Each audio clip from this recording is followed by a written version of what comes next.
Okay, so yun ang number 2, nakalagay sa collective bargaining agreement na may makukuha si employee kahit na siya ay nag-resign sa kanyang employer. Okay.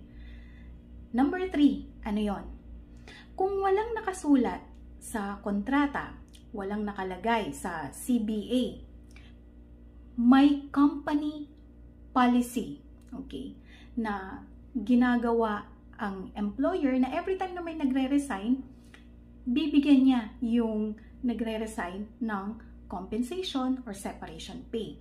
Company practice ang tawag doon, or company policy, okay, nakasulat sa company handbook ninyo na ganon ang ginagawa sa inyong kumpanya. So, pwede kang makakuha ngayon. Kaya dapat alam mo rin kung ano yung company policy o yung nakasulat sa inyong company handbook regarding resignation ng mga tenured employees. Tenured, ibig sabihin yung mga matagal na nasa kumpanya. Paano kung walang company handbook? Walang nakasulat sa company handbook, walang nakasulat sa kontrata, walang nakasulat sa CBA or sa collective bargaining agreement. Okay. Kung wala lahat yon, merong pang-apat. Okay. Ito yung pang-4th exception.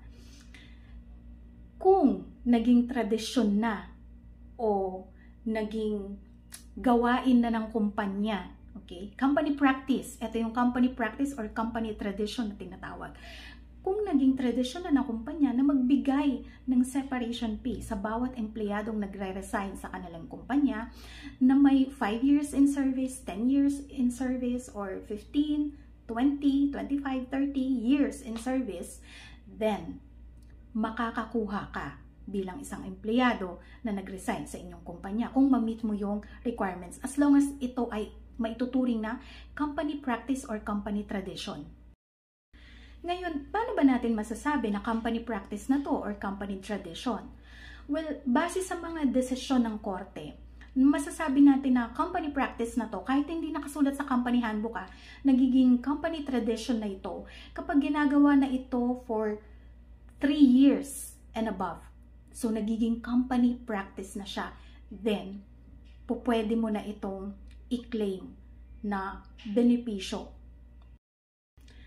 Yun nga lang, sa part mo bilang isang employee, kailangan mong mapatunayan na naging company practice na nga ito.